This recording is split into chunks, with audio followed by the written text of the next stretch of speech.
Egun ondan hoi. Hasiera emango dutzugu 2024ko uztaileko ohiko osoko bilkurari. Lehenengo puntue, 2024ko ekainaren 27ko osoko bilkuraren bideoaktaren onespena, hala badagokio, aprobación se procede de la bideoacta de la sesión de 27 de junio de 2024.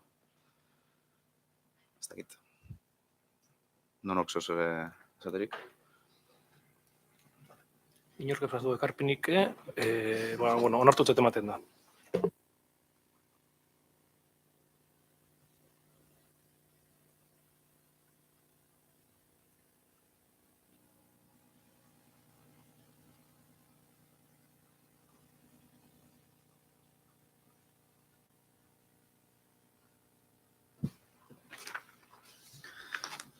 Bigarren puntue, 3.514 espedientea, Ogasun eta Barne Erregimeneko informazio batzordaren irizpena, bosgarren omisio eragozpenari buruzkoak. Expediente 3.514-2024, dictamen de la Comisión Informativa de Hacienda y Régimen Interior de omisión de reparo número 5.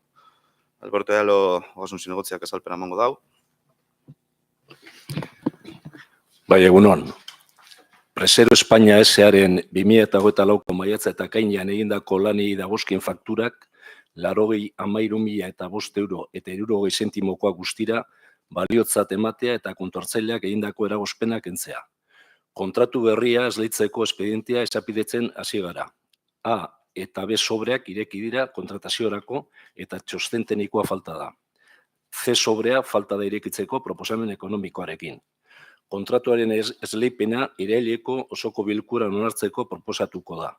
Kontratu berria azaroan jarriko da indarrean gutxi gora bera. Eskerrik asko.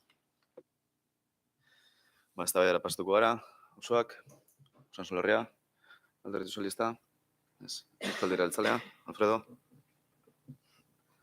Egunon guztioi. Aurreko osoko bilkuretan luze eta zabal eztabaidatu dugun gai honetan. Ez dut beste zer errepikatuko.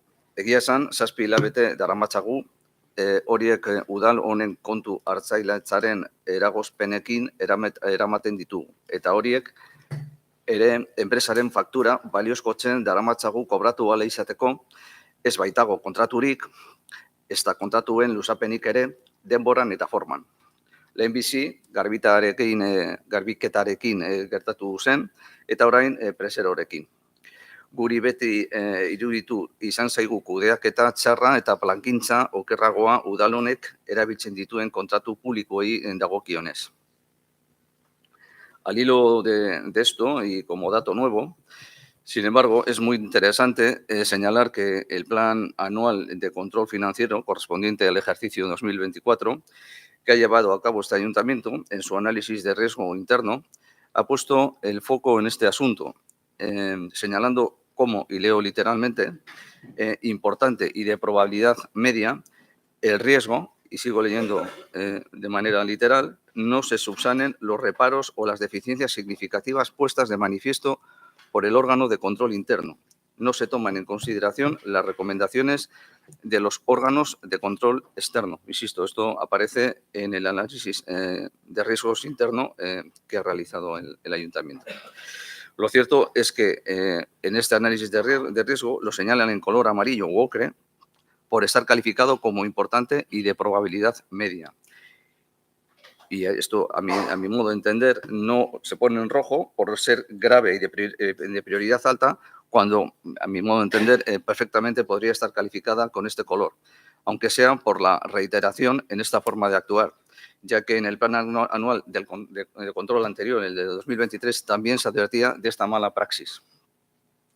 Lo cierto es que nos alegramos de que este control financiero interno, este análisis de riesgo, ponga blanco sobre negro y denuncie algo que nosotros hemos venido reiterando en cada una de estas sesiones plenarias, en cuanto que se está haciendo caso omiso a los informes que, mediante reparo, hablaban de incumplimientos en la gestión y en la legalidad. No debemos olvidar que en las conclusiones extraídas de este análisis interno de riesgos ha participado no solo en las observaciones que ha venido haciendo la intervención de este ayuntamiento, sino también informes de auditorías, informes del Tribunal de Cuentas y de análisis de otras diferentes organizaciones. Esperemos y confiemos que tras el aviso reiterado que se hace en ambos análisis de riesgos del de 2023 y el de 2024, el equipo de gobierno se anticipe en el futuro a posibles incumplimientos como es el que estamos tratando en esta sesión, corrija estas deficiencias para que no se produzcan estos reparos reiterados. No hay que olvidar que desde enero de este año vamos a levantamiento de reparo por mes.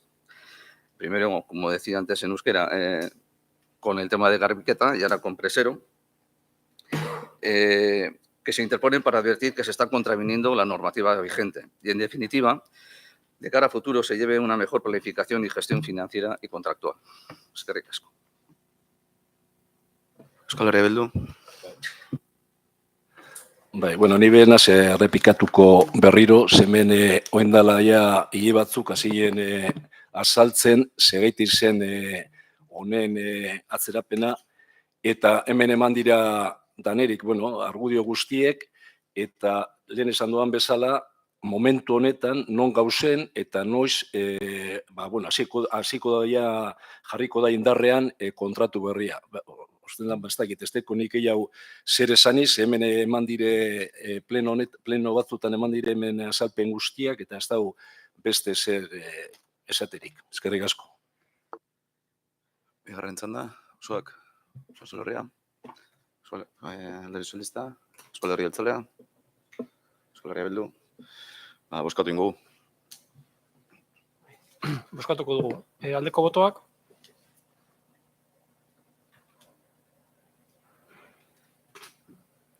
Kontrako botoak. Abstentzioa.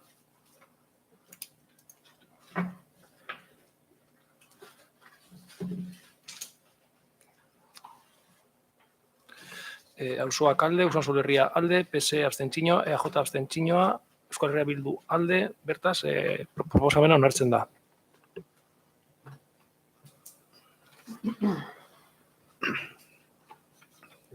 Hurrengo puntua, hirugarrena, 2009-2024 espedientea, Ogasun eta Barne Erregimeneko informazio batzordean irizpena, hirilurren balio gaikuntzaren gaineko zerga arautzen duen laugarren ordenantza fiskalaren koefiziente taularen eguneratzeari buruzkoa.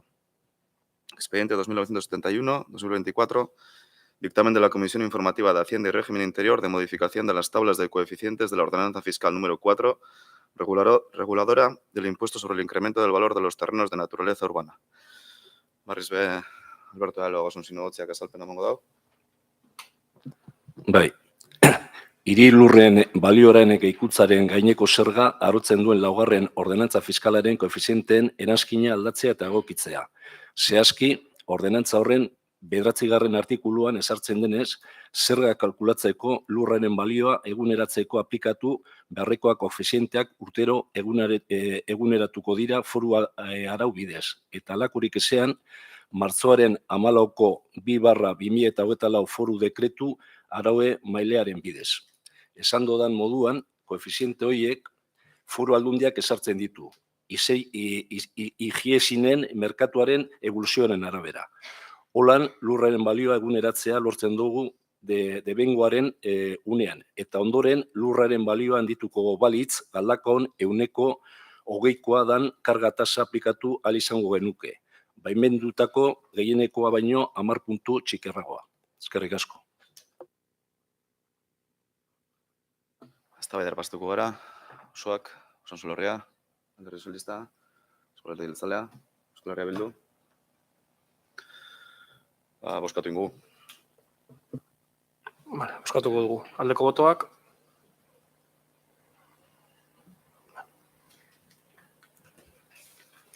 Denok alde, hortaz proposamena onartzen da.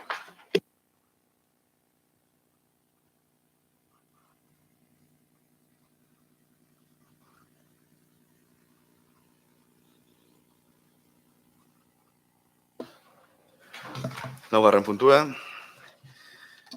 3714/2024 espedientea, Ogasun eta barne erregimeneko informazio batzordean irizpena 2004 urterako soldata egoerari buruzkoa.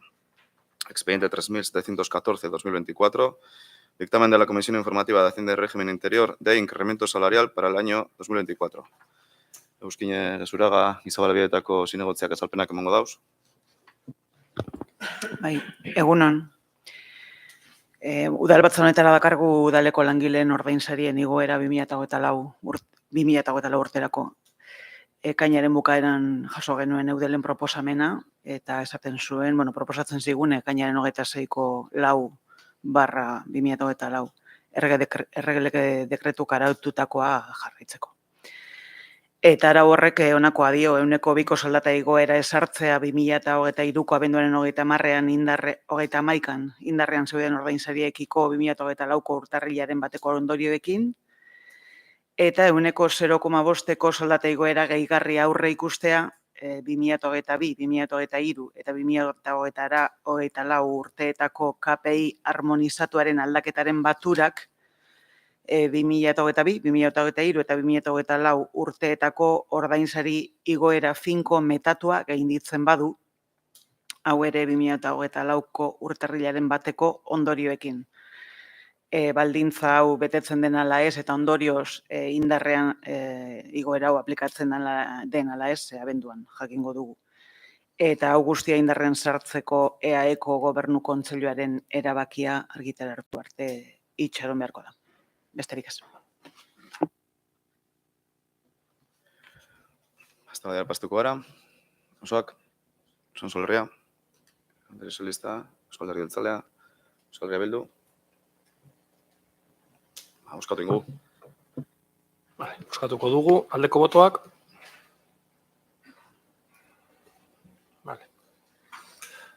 Danok alde, hortaz, proposamena onartzen da.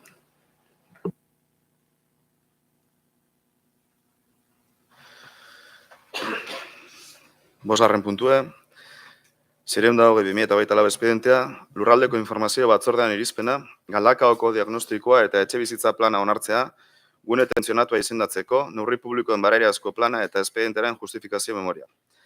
Expediente 620-2024, dictamen de la Comisión Informativa de Territorio para la aprobación del diagnóstico y plan de vivienda de Galdakao para la declaración de zona tensionada, plan específico de medidas públicas y la memoria justificativa. Hasier gira, onirigintza zinegotziak azalpenak emango dauz. Bai, eskerrik asko, egun ondan hori. Galdakaoko udal batzan esandakoari jarraituz, udalerrian etxe bizitza eskuratzea arrasteko maiatzaren 24ko 12/2023 legeak, hau da, etxe bizitza eskubidearen aldeko etxe bizitzaren legeak jasotzen dituen neurrien arabera, diagnosi berria eta jarduketa plana egin dira. Diagnosi eta jarduketa plan horietan oinarrituta, herri honetako barrutiak eremu tenkatu izendatzea eskatu nahi zaio Eusko Jaurlaritzari. Ondorioz, honako puntuak barne hartzen dituen azterlana eginda.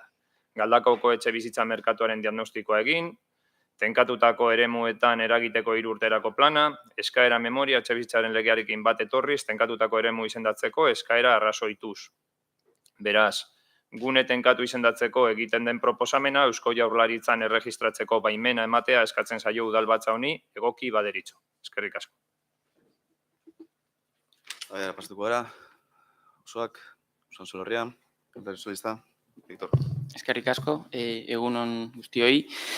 Bueno, sí que queríamos intervenir en este punto para mostrar nuestra satisfacción con la propuesta, con la medida que hoy se trae a debate y entendemos que a aprobación.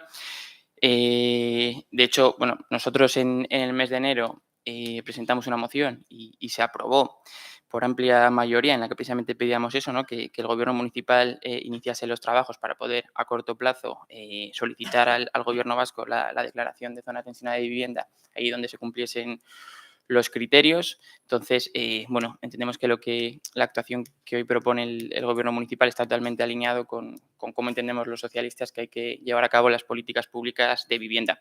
De hecho, como ya se ha mencionado, hay legislación en administraciones superiores impulsada por los socialistas que van en esa línea, ¿no? Desde la ley de vivienda o la gestión de ese desarrollo o el establecimiento de las zonas tensionadas que se impulsan desde el Gobierno vasco, que gestiona pues, un consejero socialista, legislación del Gobierno de España en materia de vivienda, que también está siendo pionera y ambiciosa en este aspecto. Incluso ahora que recientemente han sido las elecciones europeas, el propio grupo de los socialdemócratas de Europa pues, ha exigido a von der Leyen, a cambio de su apoyo, implementar una serie de políticas públicas de vivienda precisamente para facilitar la emancipación, ¿no? Entonces, bueno, al final son, desde nuestro punto de vista, políticas que lo que buscan es reforzar ese derecho subjetivo a la vivienda por encima de esa concepción de la vivienda como un bien de mercado, ¿no? Al final nos encontramos ante algo que, bueno, nosotros entendemos que es una emergencia social, ¿no? Como es las dificultades para la emancipación de las personas jóvenes, las dificultades para acceder o para mantener una vivienda de determinados colectivos pues especialmente vulnerables. Y esto nos lleva a algo que es una batalla política de primer nivel en la actualidad, batalla política en el mejor sentido de la palabra, ¿no? En el sentido de que es una cuestión profundamente ideológica porque hay un cierto enfrentamiento, una cierta confrontación entre quienes entendemos que tiene que haber una regulación del mercado de la vivienda, que tiene que primar el fin social de la vivienda, que hay que prestar especial atención a los colectivos vulnerables y que tiene que haber un liderazgo público a la hora de llevar a cabo pues, el desarrollo de viviendas frente a quienes, aunque sea con la boca pequeña, pero en definitiva con sus acciones defienden la especulación, el rentismo o el lucro privado como el fin de las políticas de vivienda.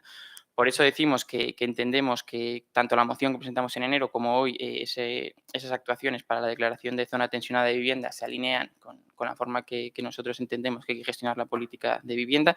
De hecho, esa declaración de zona tensionada de vivienda lo que va a permitir en el municipio de Galdácano, bueno, concretamente en el distrito 2, que es el que cumple los criterios, es pues, llevar a cabo medidas de protección de los arrendatarios, límites en el precio del alquiler y también una serie de actuaciones con relación a los grandes tenedores de vivienda. Y nos parece importante llevar a cabo este tipo de gestiones o de políticas desde los ayuntamientos, porque si bien es cierto que un ayuntamiento, una entidad local, no tiene la capacidad legislativa o no cuenta con tantos recursos como pueden gestionar otras instituciones o otras administraciones, no tiene ciertos límites en ese sentido, también es cierto que sí, que dispone de determinadas herramientas con las que incidir en la situación de la vivienda del municipio y es importante ser consciente de ello y utilizarlo, ¿no? De hecho, en el propio plan de medidas que hoy se trae a votación, pues bueno, se habla de determinadas iniciativas de promoción de vivienda protegida, de vivienda pública. Se hace mención también a algunas medidas que ya están llevando a cabo desde el Gobierno vasco y sí que nos gusta ver especialmente dos actuaciones, dos iniciativas que además nosotros trajimos al debate presupuestario y que el Gobierno municipal incluyó en sus presupuestos, como era una línea de ayudas para ayudar al alquiler de las personas jóvenes y una línea de subvenciones para la rehabilitación de viviendas en términos de accesibilidad o de eficiencia energética, que son, como decía, propuestas que nosotros trajimos a pleno y que quedan recogidas en este plan de vivienda y nos felicitamos por ello. Y ya para acabar, decir que es importante y creo que lo demostramos en este pleno, que haya voluntad política y que haya una buena intención con relación a, pues eso, a utilizar y optimizar nuestros recursos, nuestras capacidades para favorecer la emancipación y llevar a cabo políticas de vivienda progresistas, pero también es cierto que no vale solo con la voluntad y con las buenas intenciones, ¿no? Por eso creemos que también es muy importante hacer una evaluación y un seguimiento del plan, de las medidas, de la evolución de los datos, porque al final, bueno, los ciudadanos y las ciudadanas lo que necesitan no son solo buenas intenciones, sino sobre todo resultados. Y en ese sentido, sí que para acabar, ahora que se ha formado hace poco el Gobierno vasco, sí que me gustaría traer a colación unas palabras que hizo nuestro compañero socialista, que es el nuevo consejero de Vivienda, por unas palabras que creo que también encajan muy bien en lo que esperamos nosotros del Gobierno municipal en cuanto a políticas de vivienda, ¿no? Que decía, no esperen de nosotros milagros, pero sí una actitud de combate ante un problema como este, que es, como decía, una emergencia social. Y es un poco como creemos que tiene que entender también este Gobierno municipal la actuación en este sentido. Muchas gracias. Eusko Alderdi Jeltzalea. Ainhoa. Egunon. Azterketaren emaitzak ezagututa, legeak udalaren esku uzten du Eusko Jaurlaritzari eremu tentsionaturen formazko solicitudea helarazteko erabakia. eta etxebizitza sailak proposatutako eremuetara mugatuz edo beste esparru batzuetara edo udalerri osora zabalduz egin dezake hori. Azken horrek, a priori, arrazoizko aukera ematen du tentsinoak ez eragiteko. Kontuan hartu behar da, atariko azterketaren edukiak eta emaitzek Eusko Jaurlaritzari eskaera ofiziala egiteko prozeduran eskatzen diren baldintzak betetzeko balioko dutela. Bai justifikazio memoria, bai 3 urteko kronograma baten esparruan planteatuko den ekintza plana. Decía que, tal y como ha comentado el Víctor del PSOE, en enero se trajo una moción a este pleno por parte de AJPNV, incluimos una enmienda, pero vamos, nos alegramos también de que haya salido adelante y que se haya hecho el estudio que era necesario hacer para ahora pasarlo al Gobierno vasco. En ese sentido, conocidos los resultados del estudio, decir que la ley deja en manos ahora del Ayuntamiento la decisión de trasladar al Gobierno vasco la solicitud formal de zona tensionada y lo puede hacer limitándola a los ámbitos propuestos por el Departamento de Vivienda o extendiéndola a otros ámbitos o a todo el municipio.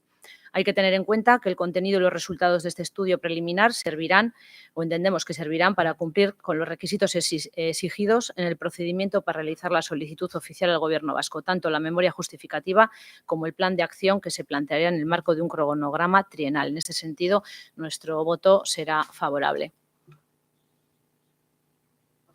Euskal Herria Bildu. Bai, eskerrik asko.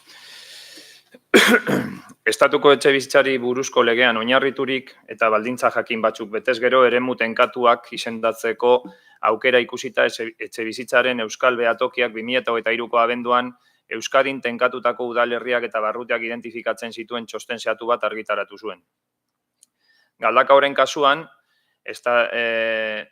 estatuko etxebizitzaren legeak gune tenkatuaren adierazpena eskatzeko planteatzen dituen baremoetatik hurbil dauden barrutiak dituen arren, barruti bakarra agertzen da tenkatu gisa bigarren barrutia.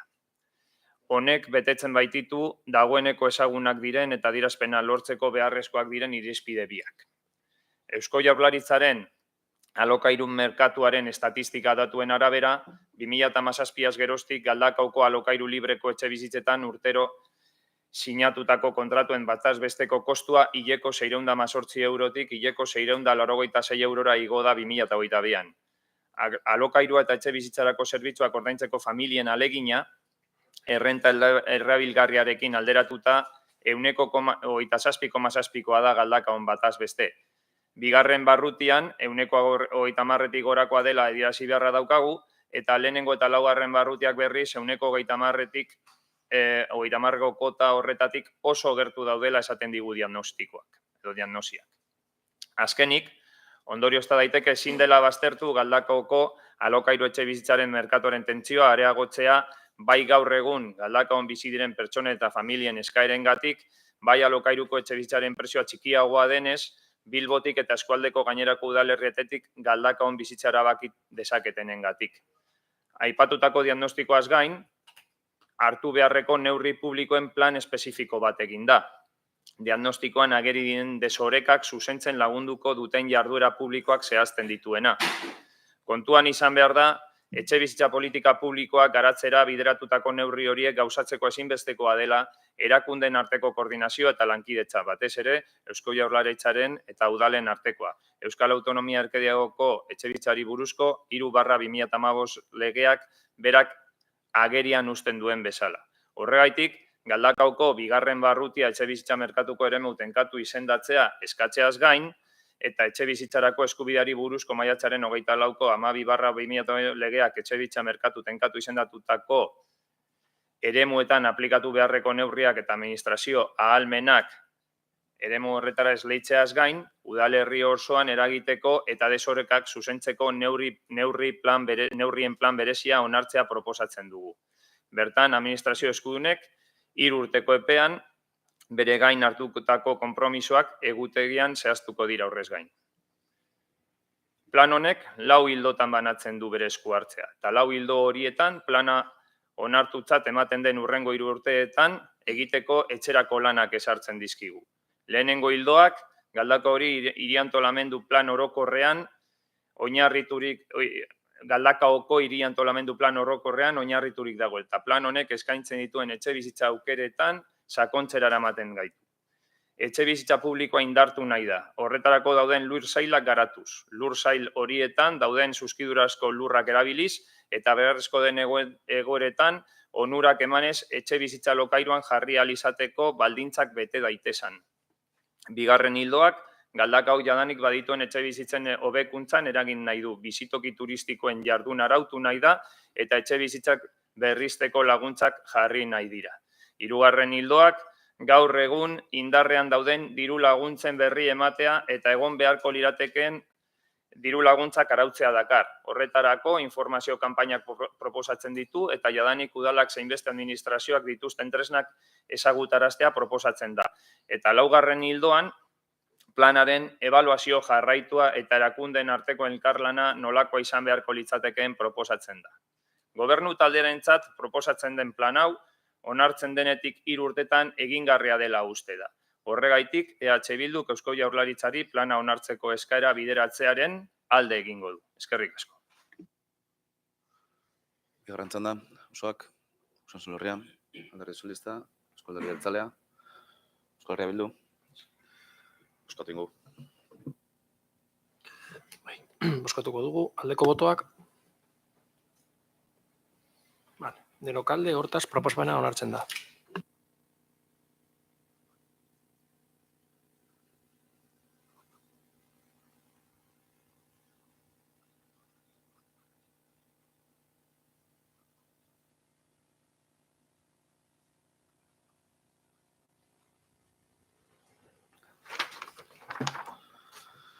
Zigarren puntue, 2023-2024 espedientea, Gazteria, Kultura, Kirol eta Jaien batzordean irizpena Galdakaoko udalaren kirol instalazioetako kudeaketa zerbitzuen eta jardueren kontratuaren luzapena onartzekoa, genero ikuspegia eta hizkuntza irizpideak txertatuta. Expediente 2423-2024, dictamen de la Comisión Informativa de Juventud, Cultura, Deporte y Fiestas de aprobación de la prórroga del contrato de servicios de gestión y actividades de las instalaciones deportivas municipales del Ayuntamiento de Galdakao, incorporando la perspectiva de género y criterios lingüísticos. Edurne espilla batzordeko lehendakariak azalpenak emango dauz. Eskerrik asko. Bakarrik azaldu, kontratu hau 2022ko uztailean esleitu zela, esleipenduna Gedan Servicios Deportivos S.A. izan zen, 2 urtetarako esleitu zen, eta gehien jota beste 2 urtetako luzapena aurre ikusten zuen kontratuak. Gaur hona dakargu Kultura, Gazteria, Kirola eta Jaiak batzordearen irizpena, eta bertan proposatzen da kontratu hau urtebetez luzatzea. Hain zuzen ere, 2024ko irailaren batetik 2025ko abuztuaren 31-ra. Espedientean daude hainbat dokumentu, kontu hartzailearen konsignazio txostena kreditu nahikoa dagoela ziurtatuz, txosten juridikoa, fiskalizazio txostena, eta legez egin beharreko aurrebizua, enpresaria aurrebizua egina dagoenaren agiria. Eztabaida pastuko gara, osoak, Usan Solorria, Alderdi Sozialista, bai. Eskerrik asko. Bueno, nada más para explicar el sentido de nuestro voto, que va a ser la abstención. Y va a ser abstención porque sobre este tema sí que tenemos algunas cuestiones negativas que mencionar, que son las siguientes. En general, por decirlo de alguna manera, tenemos cierta insatisfacción por la situación o por el estado, por la gestión que se viene dando en los polideportivos de Galdakao. Concretamente, me voy a focalizar concretamente en el de Urreta, que es un poco el más céntrico, el que tiene el más concurrido, y además es algo que hemos ido reiterando en diferentes debates en este mismo pleno municipal, ¿no? Es decir, en cuanto a la escasez de equipamiento, en cuanto a un cierto déficit de mantenimiento. Sabemos y desde territorio se nos ha hecho saber que en breves va a comenzar una reforma importante de lo que es el edificio, de la estructura del polideportivo, pero sí que venimos tiempo diciendo que más allá de esa reforma, sí que ha pasado mucho tiempo en el que hemos sentido que hay cierto déficit o mucho margen de mejora, por decirlo más suavemente, con relación al equipamiento, al mantenimiento en general, a la gestión que se hace de los polideportivos, ¿no?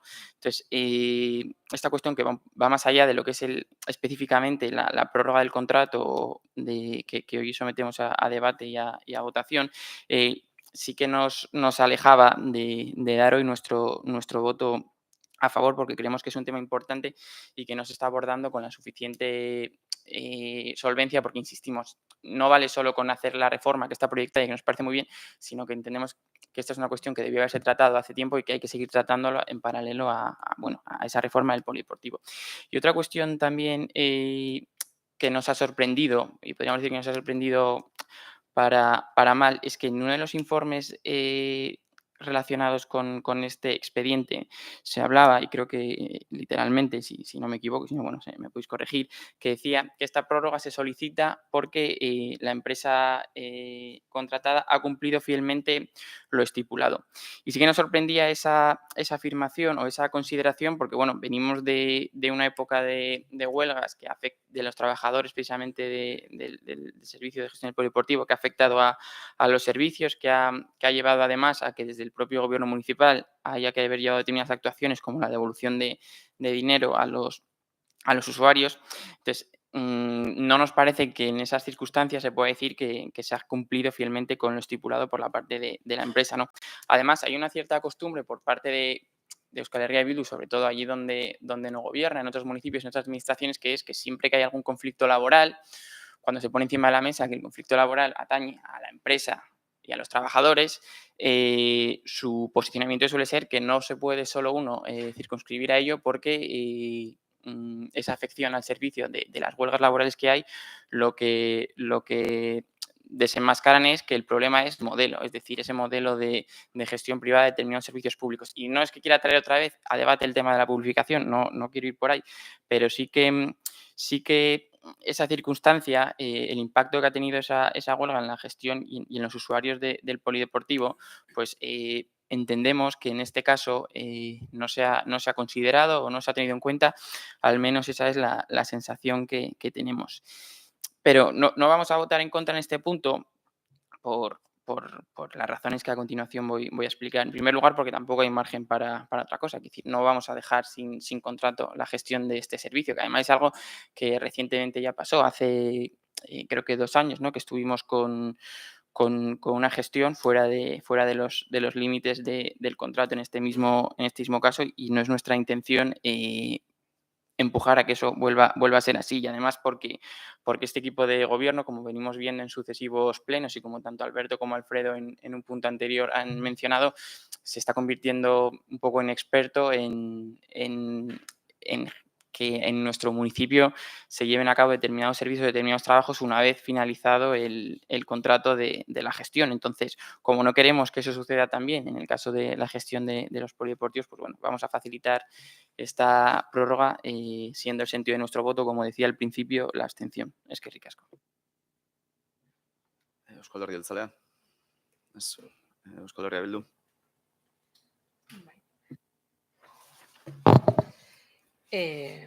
Bueno, Victor, hasiko naiz pixka bat azaltzen esan dituzun hainbat gauza. Bueno, lehenengo eta behin informatu, reforma hasita dagoela, ja obrak martxan daude, eta espero dugu, handitze lan horiek egin ondoren eskaintza ere zabalduko dela, eta hemen bultzada handi bat emango zaiola kirolari.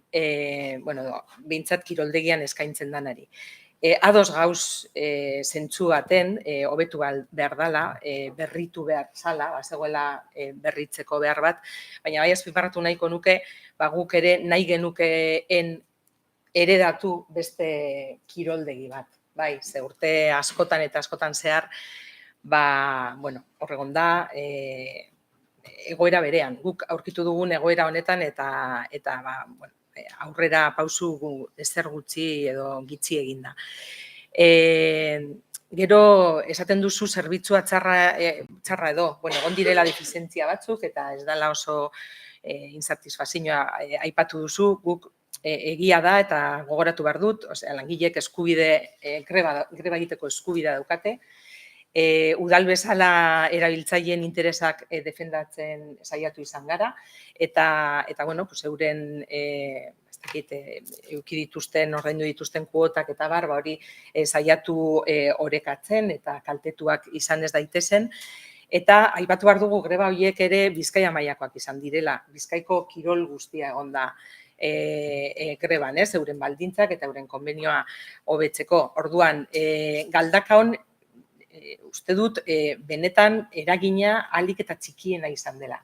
Eta horrela izan bada da, gobernu hau egondalako kontaktuan, bai langileen ordezkariekin, bai enpresarekin, saiatzeko irtenbide bat topatzen eta eragin ahalik eta txikiena izan dadin. Gure, egiteko esan dugun bezala, maila orokorragoko gatazka bat izanik, mugatua zen, egin algenuena, baina, hor egon gara eta nik uste dut, horgaitik eragina ez dela horren handia izan.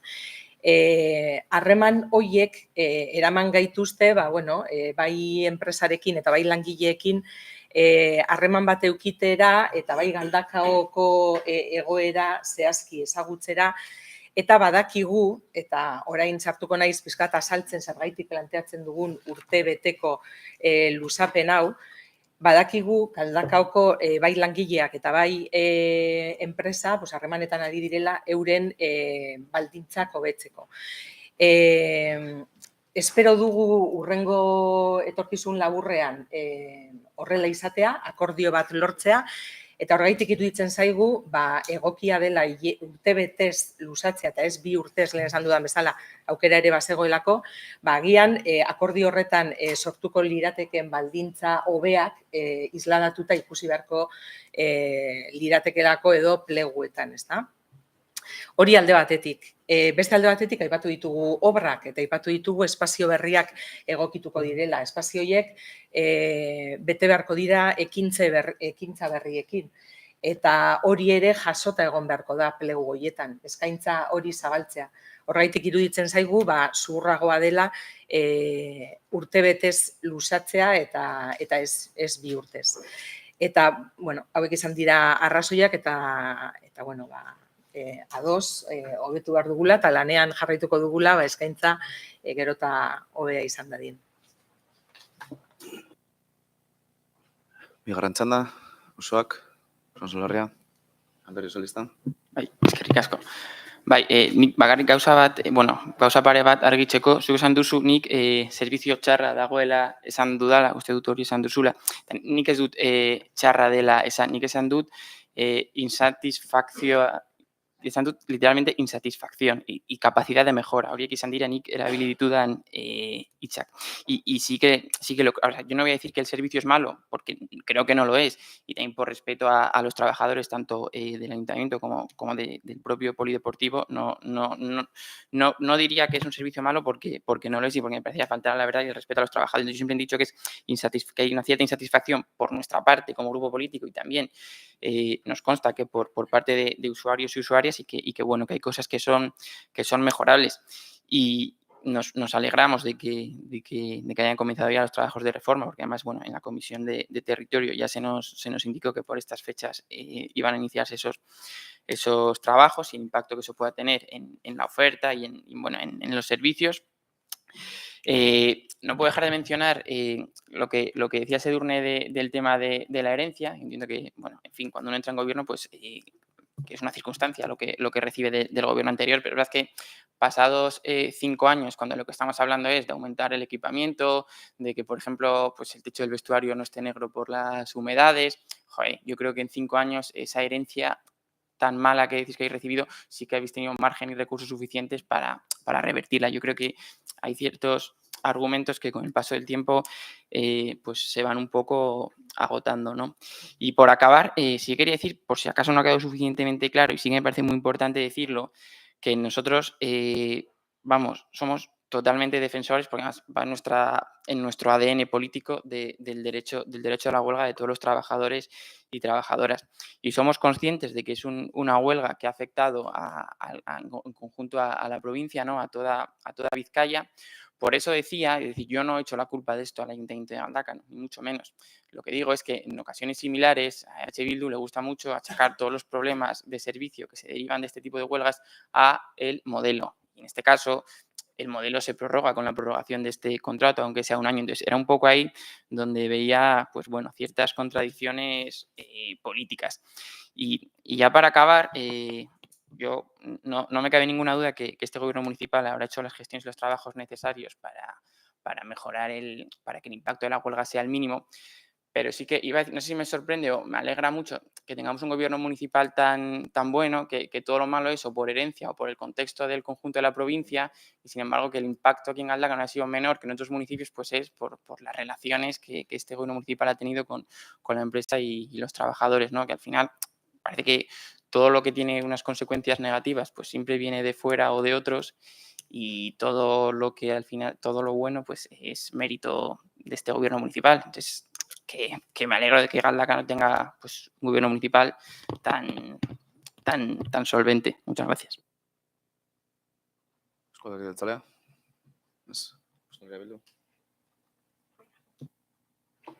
Ez, Victor, bakarrik planteamenduan nik uste dut kontrakoa dela. Osea, nik ikusten dudana da, kontziente izan behar zaretela ere, zaudetenean ez bakarrik kasu honetan, beste kasu askotan, panorama beltz bat marrazten eta kritikatzen dauzen egoerak eta dauzen baldintzak eta dauzen zerbitzuak eta dauzen eraikinak eta bar, kontziente izan behar garela ze puntutan utzi zuen hau aurreko gobernuak. Eta beste barik, eta hain erreza bada, orain 5 urtetan konpontzea, pues are errezagoa zen aurreko urte guztietan zehar hori konpontzea eta baldintza asko hobeago batzutan ustea, kiroldegi adibidez dela aipatzen ari garena. Eta, bueno, beste barik. Osea, ez da eskertzen dugu behintzat entzun ditugun hitz positiboak eta aurrera jarraituko dugu lanean. Bozkatu ingo gu. Bozkatuko dugu. Aldeko botoak.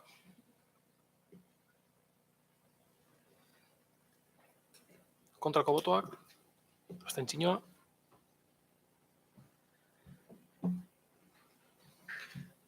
Auzoak alde, Usasu Herria alde, PS abstentzioa, EAJ abstentzioa, Euskal Herria Bildu alde, beraz, proposamena onartzen da.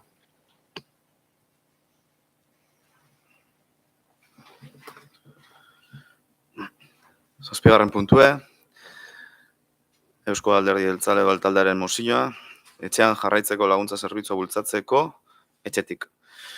Moción del Grupo Municipal PNV para impulsar el servicio de apoyo a la permanencia en el hogar etxetik. EAJtik, ez dakiz. Nok lehituko da bene mozioa, Clara, mesedez. Egunon, azalpena. 2021 geroztik Bizkaiko Foru Aldundia aurrera pausoak ematen ari da arriskua prebinetzeko eta detektatzeko teknologietan oinarritutako etxeko laguntza sistema bat eratzeko. Referentziako zentro batean arreta presentzial puntualarekin kombinatuta. Etxean geratzen laguntzeko zerbitzu publikoa, etxetik izenekoa, teknologia berrietan oinarritutako zerbitzu bat da, etxeko arriskuen monitorizazioa, prebentzioa eta detekzioa ahalbidetzen duena, referentzia zentro batean arreta presentzial puntualarekin kombinatuta.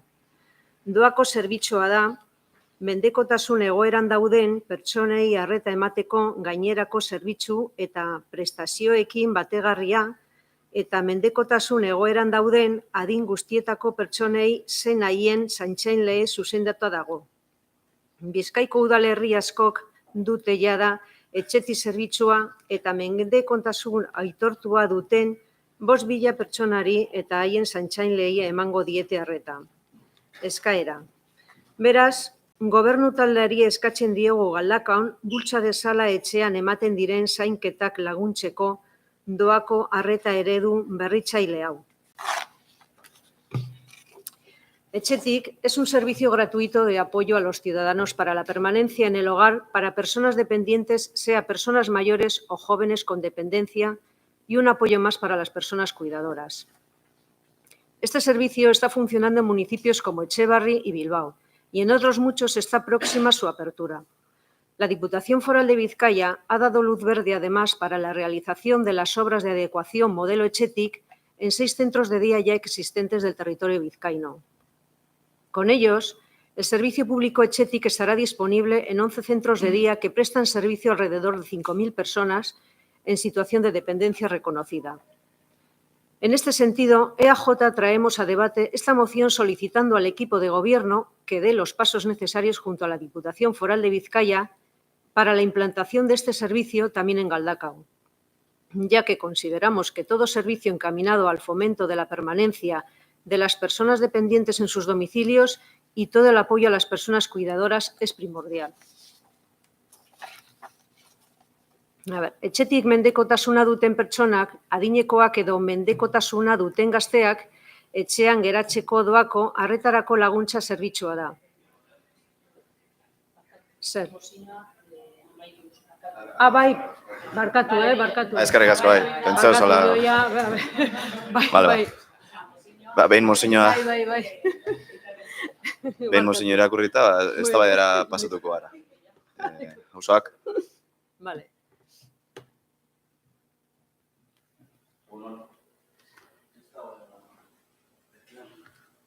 Zer? Egunon.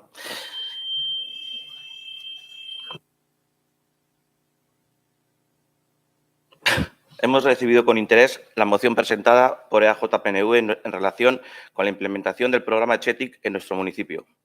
Compartimos su preocupación por mejorar la calidad de vida de nuestras personas en situación de dependencia y sus cuidadoras.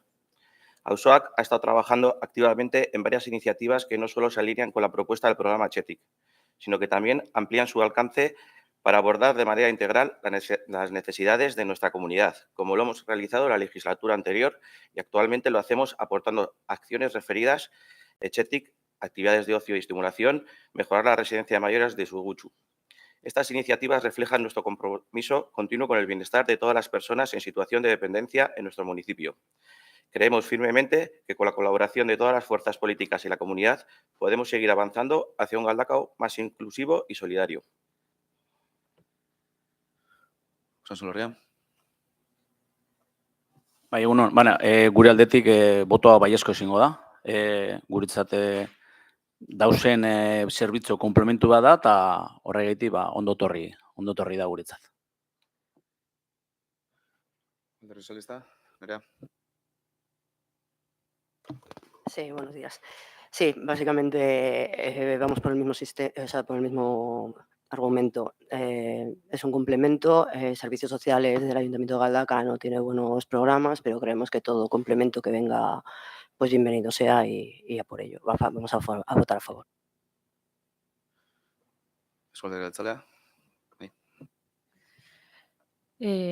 Bueno, desde que en el año 2021 este equipo de gobierno anunciara varios estudios relativos a la situación de las personas mayores en este municipio, poco o nada se ha avanzado en el ámbito de los cuidados dirigido a este colectivo ni al de personas dependientes en general en Galdakao.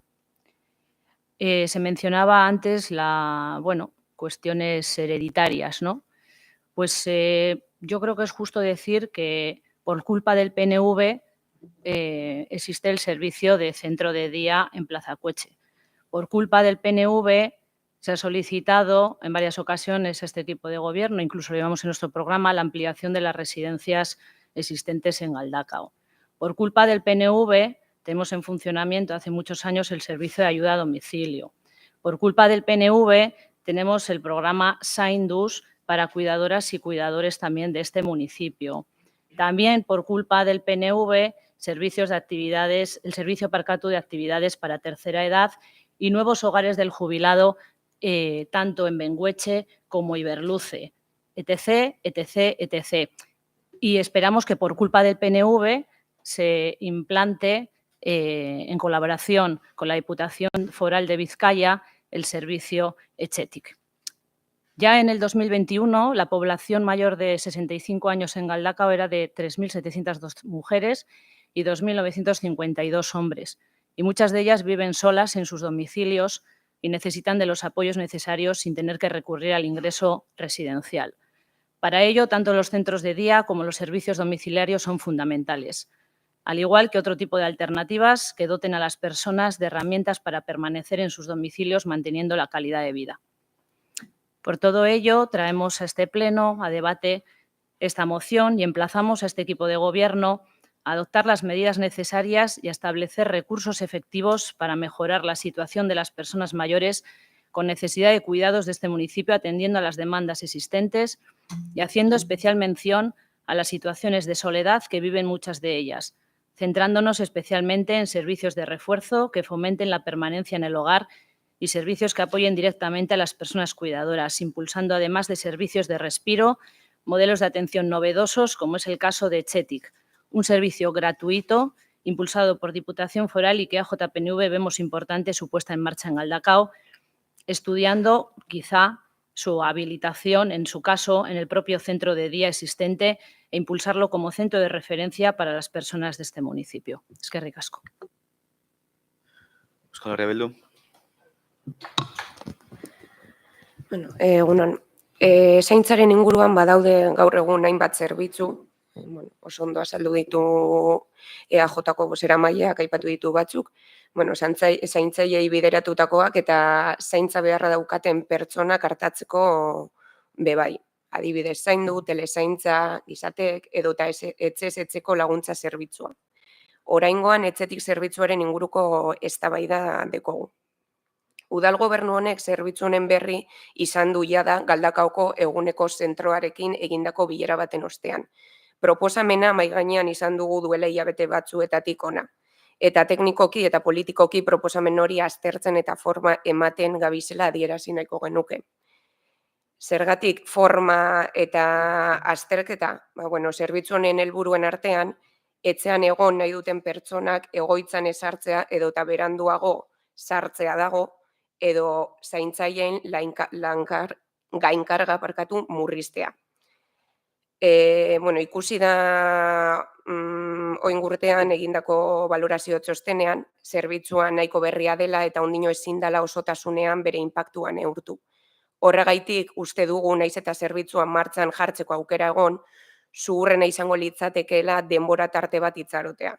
Zergatik itxarotea? Alde batetik beste herrietan dagoen bilakaera eta inpaktuan neurtzeko aukera egongo delako, eta bestetik gure herriko errealitatera hobeto egokitzeko eta gure errealitatera ondo moldatzeko. Izan ere, egun balorazio txosten horrek esaten dau, aldagai asko daudela neurtu ezin direzenak. Adibidez, menpekotasuna duten pertsonen iritzia ezin da jaso, jasotzeko tresna hori ez dagoelako egokituta euren errealitatera, edota zaintzaileen gainkarga hori neurtzeko aldagaiak ez direz ematen dan balorazio edo ikusten den errealitatea momentuz da gainkarga hori ez dela kentzen, edo beste aldagai batzuen artean gubermanen eskalaren egokitzapena pertsona menpekotasuna duten pertsonen egoera hobetzeko. Gero, bai gustatuko litzaidake beste gogoeta bat mahai gainean jartzea, eta kasu honetan teknologia berriekin erlazioa dauka. Uste dugu teknologia berriak ondo dauzela, baina osagarri bat izan behar direzela zaintza sisteman. Gailu hauek aurrera pausu eta onura asko dakartate, baina ezin dugu ahaztu belaunaldi zehatz hauetan gainera arrakala teknologiko handia dagoela. 55 urteko eta gehiagoko ia biztanle guztiek badaukate sakeleko telefonoa, gehienek ordenagailua daukate eta interneta erabiltzen dute. Baina errealitatea da Bizkaiko biztanle guztien 8% eta lurralde historiko honetako 55 urte eta gehiagoko biztanleen 17% ez duela interneterako sarbiderik etxean. Besteak beste, gaitasun digitalak ez dituztelako. Orduan, uste dugu bai izan daitekela osagarria, baina ezin dugu ordezkatu arreta presentziala. Eta, nik uste dut datu hau eman da, esan behar dela osagarria ondo dagoela eta gure botoa aldekoa izango dela, baina argi daukagu bidea ez dela egin behar hemendik. Baizik eta aurreko osoko bilkuran planteatu zen bezala, etxez etxeko laguntza zerbitzua indartzen, hobetzen eta bueno, arreta presentzial hori bermatzen. Besterik gabe. Bigarren txanda, Usoak, Usansolo Herria, Alderdi Sozialista, Eusko Alderdi Jeltzalea. Bai, plantear o aclarar más que nada que en ningún momento hemos hecho referencia a que este sea un servicio que sustituya a nada. Desde luego, la prioridad absoluta es la atención personal, por lo menos desde nuestro punto de vista. Y por otro lado, y cuando hablamos del manejo de las nuevas tecnologías y hacemos referencia, por ejemplo, al colectivo de mayores y el uso que se hace de estas tecnologías y los porcentajes que ha dado AMETS, hablar que este servicio no va solo dirigido a personas en situación de dependencia mayores de 65 años, sino que va a cualquier persona dependiente e incluso como una ayuda a la sobrecarga de las personas cuidadoras. Eskerrik asko. Euskal Herria Bildu. Bozkatu ingo gu. Bai, bozkatuko dugu, aldeko botoak. Danok alde, hortaz, proposamena mozioa onartzen da.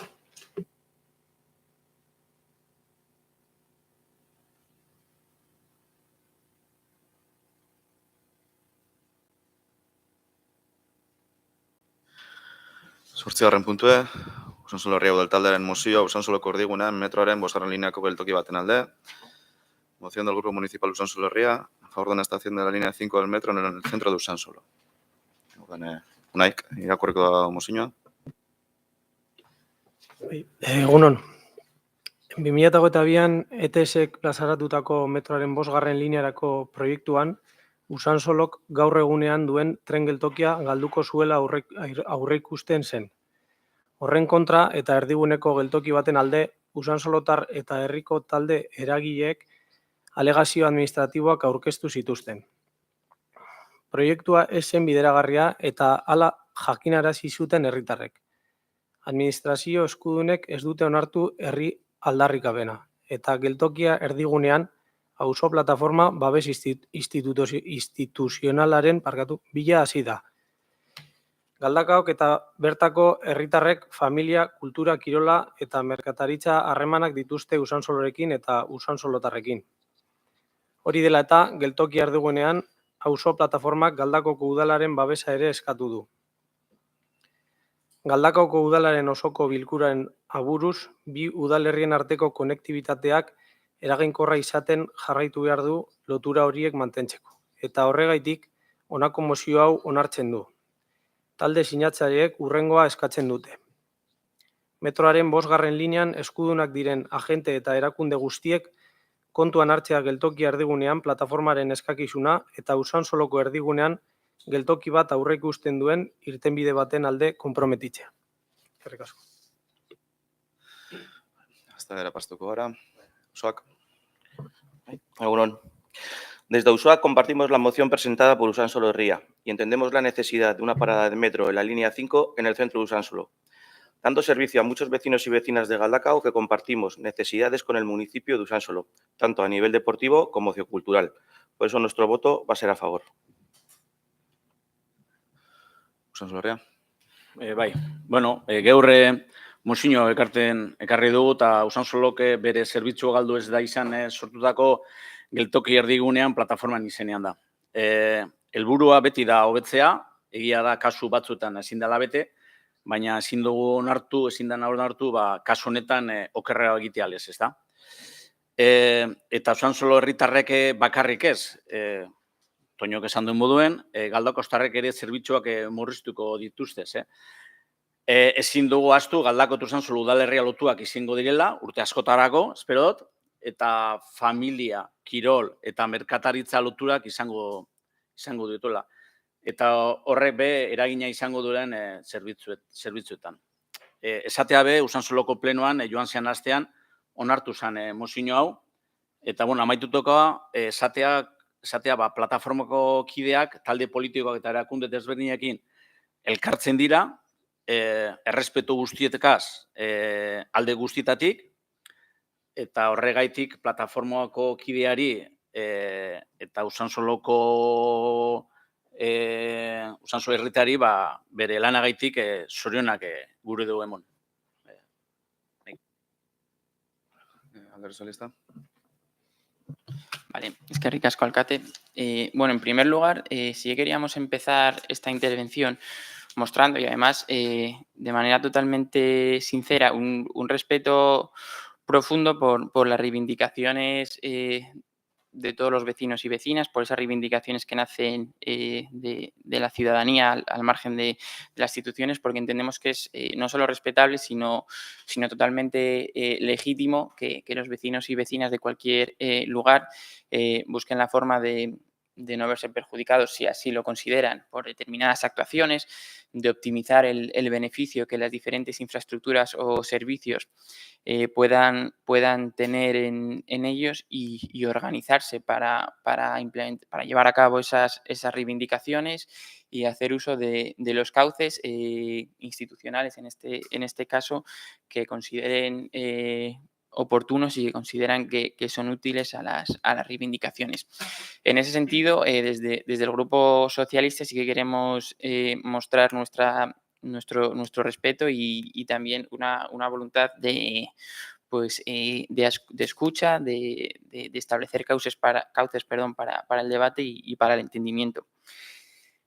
Por otro lado, no podemos dejar de mencionar o de poner encima de la mesa pues el papel el papel de la administración pública, ¿no? En el sentido de que todos sabemos que la gestión de los recursos es compleja, que los recursos son limitados y las capacidades pues no son infinitas, que existen una serie de condicionamientos técnicos y que en ocasiones hay intereses o factores contrapuestos, por decirlo de alguna manera, que la administración pública, las instituciones tienen que conjugar y que tomar determinadas decisiones. Lo digo eso porque son circunstancias que también delimitan, por decirlo de alguna manera, el campo de juego o el margen para tomar unas decisiones u otras y para llevar a cabo unas actuaciones u otras. Y todo esto que estoy contando referido a la administración pública y a las instituciones, los miembros de este equipo de gobierno también lo deberían saber,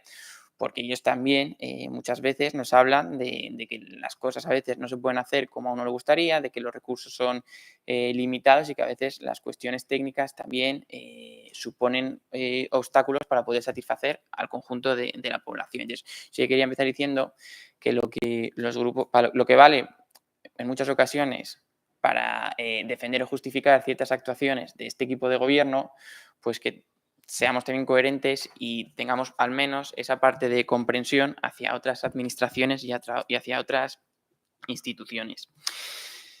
Por ir al fondo un poco del debate, sí que hay una cosa que desde el punto de vista de lo que es el desarrollo del proyecto no nos preocupa. Y es el debate que se está dando en otras instituciones, ¿no? Porque es verdad que desde la plataforma, y es algo que entiendo que Usansolo Herria y bueno, Euskal Herria Bildu, que tiene presencia en el caso de Bildu en otras instituciones como pueden ser las Juntas Generales o el Parlamento Vasco, lo que se está pidiendo realmente es una moratoria al proyecto en lo que respecta a la parte que va, en este caso el Hospital de Usansolo, hacia la comarca del Duranguesado. Y eso a nosotros sí nos preocupa porque muchas veces desde H. Bildu se ha dicho que por favor que no agitásemos un poco ese espantajo de que lo que se iba de la consecuencia de todo este debate iba a ser paralizar o retrasar el proyecto, y al final explícitamente se está pidiendo que sea así, que se paralicen y se retrasen determinados trabajos. Y eso nos preocupa. Y decía que frente a eso la posición del Partido Socialista de Euskadi, y es la que mantienen en otros ámbitos institucionales, es efectivamente seguir estudiando, es decir, no descartar ni cerrar la puerta a otras posibilidades, seguir estudiando la mejor alternativa teniendo en cuenta diferentes factores, porque en este tipo de casos pues entendemos que hay que conjugar múltiples factores sin paralizar ni retrasar los trabajos que se están llevando a cabo. Y en ese sentido sí que quería decir, por la parte que a nosotros nos consta, que efectivamente el gobierno vasco no descarta seguir valorando las opciones que desde esos diferentes factores sea pues, la alternativa más óptima, que el estado en el que estamos ahora mismo o la opción que está sobre la mesa, creo que así lo traslada el gobierno vasco, no es definitivo, pero que hay que ser conscientes también de que son múltiples los factores que hay que conjugar para tomar decisiones de este estilo. Y por ir acabando, sí que hay algo que nos parece importante comentar y que también es bastante determinante a la hora de establecer el sentido de nuestro voto, ¿no? Que es nuestra sorpresa de debatir esto en el pleno de Galdakao. Y me voy a explicar, ¿no? Porque nos parece que es incoherente con esas ganas de segregación que se han mostrado en determinados grupos políticos.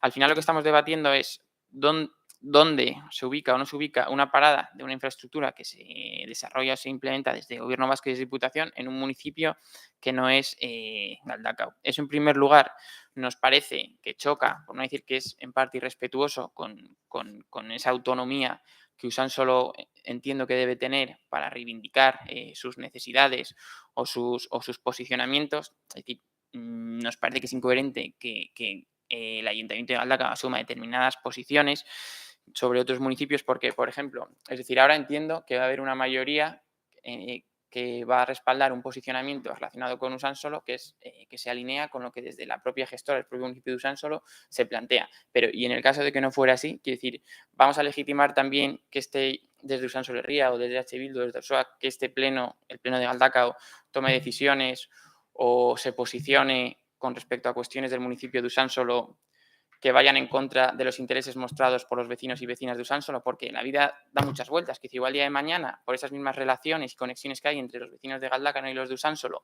puede haber cosas que los vecinos de Usánsolo quieran que tengan un determinado recorrido y los vecinos de Galdakao otros. Es decir, en ese sentido, Usánsolo Herria y los grupos del gobierno también van a legitimar que desde este ayuntamiento nos posicionemos sobre ese tipo de cuestiones, aunque no sean nuestra competencia, aunque no estén dentro de nuestro término municipal, pero afecten en determinada medida a vecinos y vecinas de Galdakao. Es decir, lo que estamos haciendo es abrir la puerta a que desde aquí nos posicionemos a determinadas cuestiones relacionadas con Usánsolo que puedan afectar en alguna medida a vecinos y vecinas de Galdakao. Creo que eso también es importante tenerlo en cuenta, porque hablamos de las conexiones o de las relaciones que puede haber en materia de uso de infraestructuras deportivas, en materia de uso de actividades culturales. Es decir, vamos a debatir en el pleno de Galdakao, por ejemplo, la gestión o las reformas que se puedan hacer en centros deportivos o culturales de Usánsolo, aludiendo a esas mismas conexiones y relaciones que hay entre vecinos de Usánsolo y de Galdakao. Entiendo que no es ese el ánimo de Guachi, igual sí, pero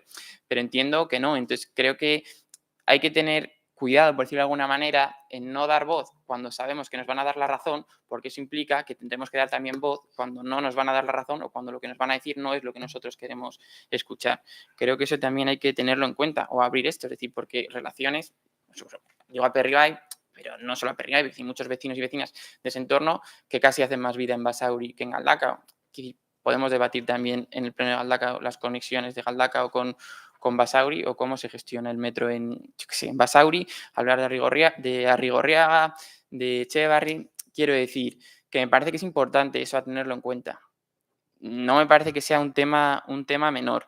Entonces, teniendo en cuenta los diferentes factores que he ido mencionando, tanto por forma como por fondo, nosotros vamos a votar en contra de la moción e insistiendo, porque me parece importante el respeto a que los vecinos y vecinas que consideran que tienen derecho a reivindicar ciertas cosas lo hagan por los cauces que consideran pertinentes, empatizando también con los diferentes factores que tienen que conjugar las diferentes administraciones públicas y bueno, con que todavía hay margen para debatir y para establecer puntos en común entre los diferentes agentes en este tema. Muchas gracias.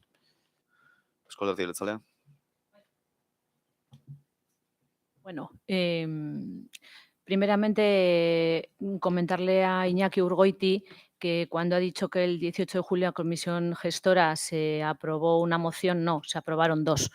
Una fue una declaración, si no me equivoco, y otra fue una moción registrada por EAJ-PNV al hilo de este asunto. Si no me equivoco, si no me corriges, pero es la información que tenemos.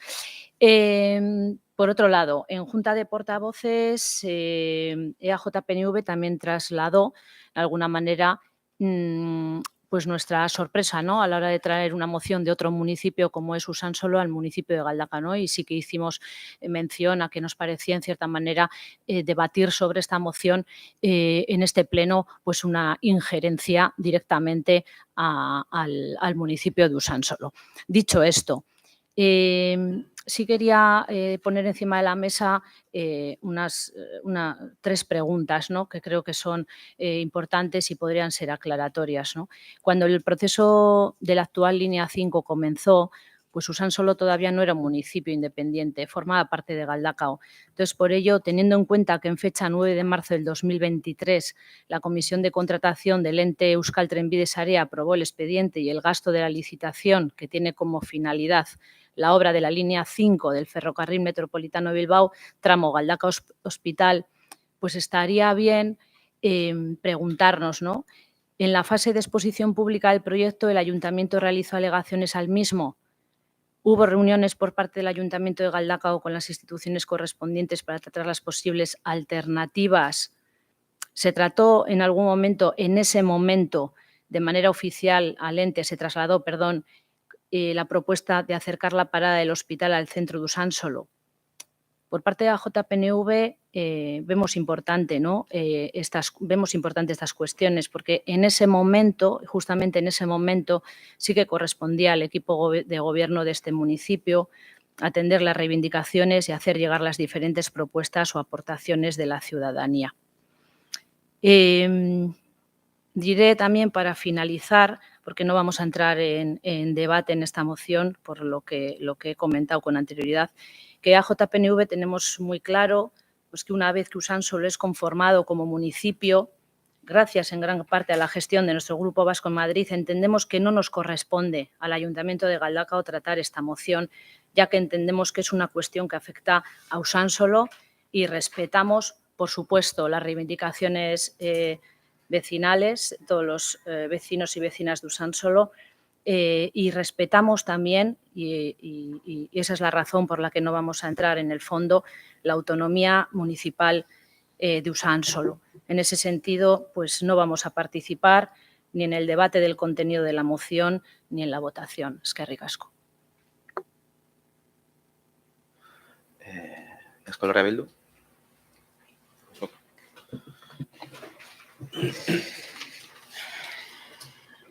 Bueno, a ber, nik uste dut udalbatza honetan askotan tratatu ditugula gaiak, bai zuzenean eta bai ez hain zuzenean, baina zeharka herri honeri edo honengan eragina dutenak, ez? Batzutan ez badabe elkartasuna adierazteko gure realitatetik oso urrun dauden pertsonak. Askotan tratatu dugu, duela esain beste, pentsionisten elkarteak aurkeztutako mozio bat, Palestinari buruzko beste bat, eta hemen, eta zuek aipatu duzuelako, ez dakit, aipatuko nuke 2021 EAJak eta PSek Afganistango giza eskubideen defentsaren adierazpen instituzional gisa onartzeko proposatutako mozioa, edo 2017an Kataluniako egoera pilpilean zegoenean prozesa, EAJPNVek Kataluniako herriaren borondate demokratikoa adierazia izateko eta erabakia errespetatzeko eskatzen zuen mozioa, ez? Eta babes handia lortu zutena, kasu baten orokorra eta bestean babes zabala. Orduan, nire ustez, gaur egun udalbatza honen parte den alderdi batek mozio bat aurkeztea erabakitzen duenean zalantzatan jartzea zilegia dan edo ez dan, ni benetan pixkat harritu egiten hau. Gero, egongo gara alde, egongo gara kontra edo abstenituko gara, baina nik uste dut zilegitasun guztia daukala Usansolo herriak mozio hau aurkezteko. Ezin dugu gainera, nik uste dut, ez dakita astu, urte askotan herri bat izan garela, oraindik prozesu luze bat daukagula gauza asko konpontzeko eta lantzeko, eta konkretuki kasu hau komunikazioa errestuko duen garraio bateri buruz ari garenean, nik uste dut alde bietan daudela onuradunak eta galtzaileak, ez? Orduan, uste dut ez bakarrik Usansolok irabazten duela, baita ere Galdakaok ere bai. Orduan, nik guztiz zilegia ikusten dut UHek Usansoloko plataformaren mozioa ekartzea, eta inolaz ere ez dute inongo ingerentziarik edo lekuz kanpo dagoenik ikusten guk behintzat horrela ulertzen dugu. Bat gatoz gainera gero esaten danarekin.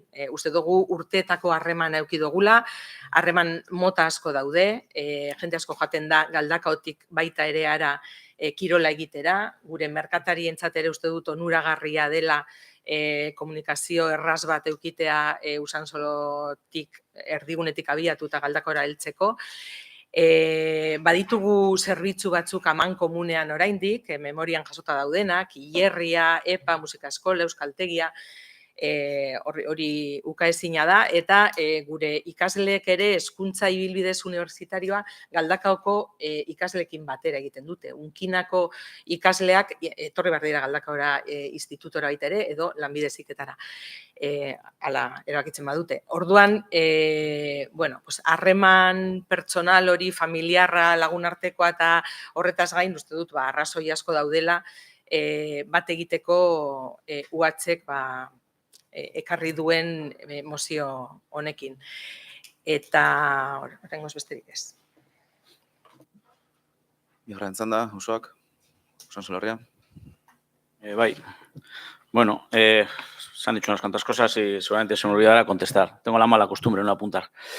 Bueno, le quería decir a Víctor que no tenemos la bolita mágica para ver qué es lo que va a ocurrir en el futuro y qué emociones pueden salir y qué no.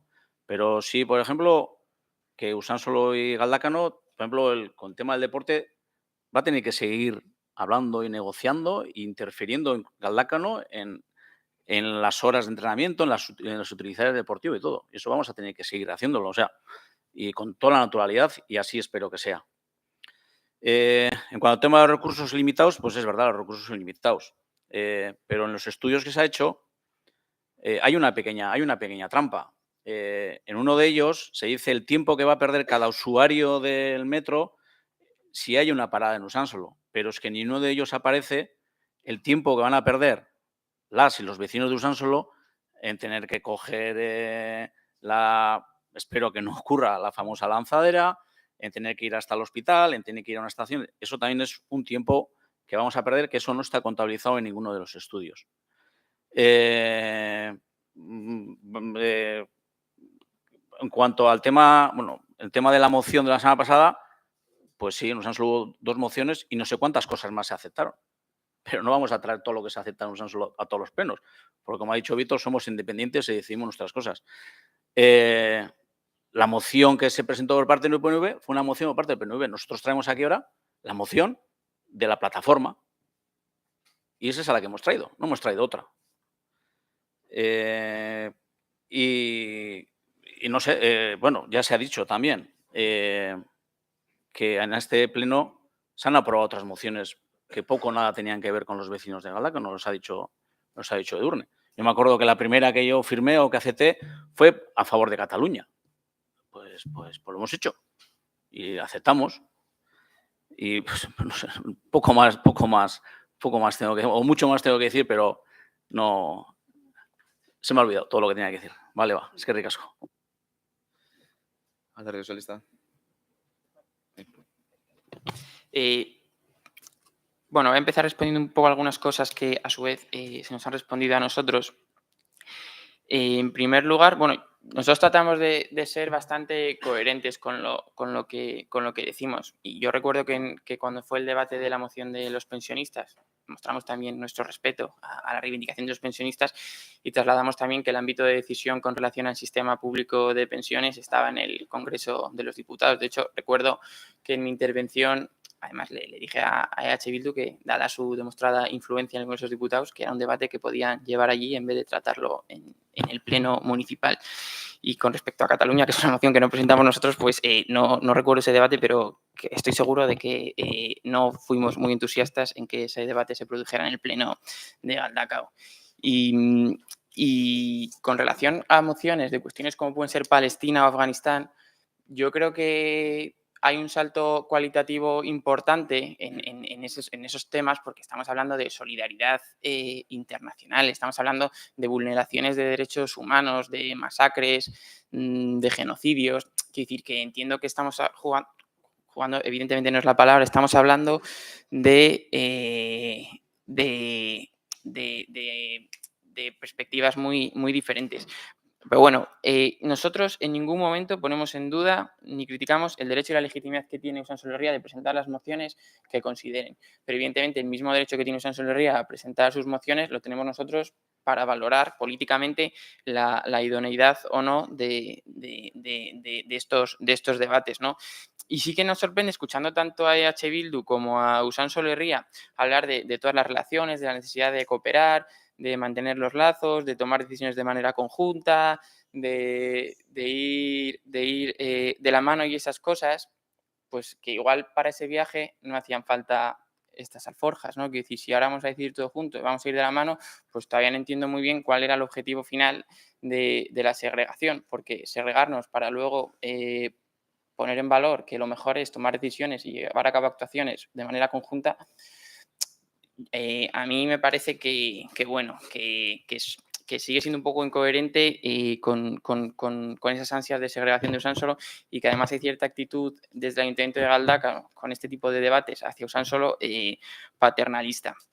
Sobre el tema de las trampas que decías, Iñaki, perdón, de Gobierno vasco, yo estoy seguro de que el Gobierno vasco no hace trampas. No creo que me corresponda a mí defender los informes del Gobierno vasco, pero sí que estoy seguro de la buena intención del Gobierno vasco, de la transparencia del Gobierno vasco y de que de ninguna manera se busca ni trampear ni nada por el estilo a la ciudadanía de Usansolo, y creo que es importante no llevar los debates o los argumentos por ese camino. Y ya para acabar, pues tampoco sé cuánto tiempo me queda. Voy a volver un poco a lo que decía Cero. Vale, voy a volver a lo que decía antes, de que es importante que, igual que de voluntaristas o de maximalistas que somos exigiendo al resto de las administraciones, nos lo exijamos también a nosotros mismos, porque por la misma razón, desde el área de transportes, pues podríamos ver por qué no llevamos el autobús urbano a los barrios altos de Aperribay, de Chistulanda, de Olavarrieta,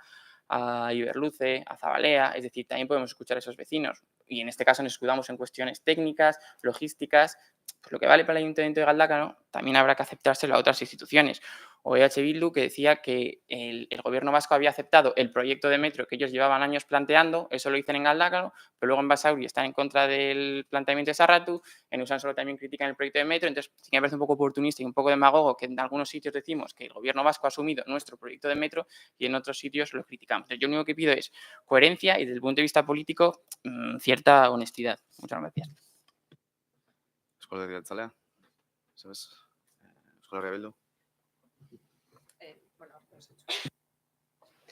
Bueno, aipatu diren gauzatzuk fintze, edo azaltzearren, nik benetan, nahastea, herri batek eukiduen urteetan zehar eukiduen udala izateko naia, eta gerora nik uste derrigorrez euki behar ditugun harreman onak eta ez dakit komunikazioa eta elkartasuna eta bar, hori bai, ulertzen dut agian ez ulertzea, Victor, baina hori, nahi izatea independiente izan bai herri bat edo udalerri bat edo herri bat, horrek ez du esan nahi apurtu behar direnik harremanak guztiz ondokoarekin, ez? Eta nik uste dut orain hori baloratzen ari garela eta mozioak planteatzen duena da erraztea komunikazio hori, eta horregaitik planteatzen bozkatuko dugu guk behintzat ados. Eta lehen hori pasatu zait aipatu dalako, mozio honetan ez da eskatzen obrak gelditzea, hori azpimarratu nahiko genuke. Uste dugu oraindik garaiz gaudela, azken zati honetako obrak lizitatu gabe daude oraindik, eta uste dugu dagokion erakundearen borondatearekin egingarria dela plataformak eskatzen duena. Eta horregatik baita ere egokia iruditzen zaigu orain momentu honetan ekartzea mozioa. Bozkatuko dugu. Bozkatzera pasatuko da gara. Aldeko botoak.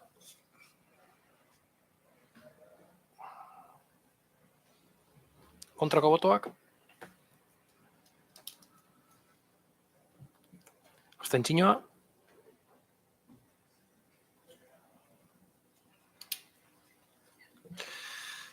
Auzoak alde, Usansolo Herria alde, PSE kontra, EAJ abstentzioa, Euskal Herria Bildu alde,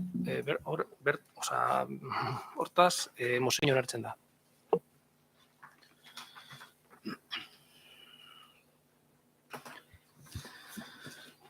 Behatzigarren puntue, 678/2024 espedientea, 2023ko finantz kontrolaren urteko planaren berri ematea, dar cuenta del plan anual del control financiero de 2023, 10garren puntue, 3.178/2024 espedientea, 2024ko finantz kontrolaren urteko planaren berri ematea, dar cuenta del plan anual del control financiero de 2024, 11garren puntue, 3.294/2024 espedientea, 2024ko aurrekontuaren bigarren hiruhilekoaren exekuzio mailaren berri ematea, dar cuenta del nivel de ejecución del segundo trimestre del presupuesto 2024, 12garrena, 2024ko ekainaren 19tik uztailaren 16ra emandako alkatetza dekretuen eta zinegotzi delegatuen ebazpenen kontu ematea, dar cuenta de los decretos de alcaldía y resoluciones concejalías delegadas dictados desde el 19 de junio hasta el 16 de julio de 2024, eta 13garren puntue galderak eta eskaerak, ruegos y preguntas.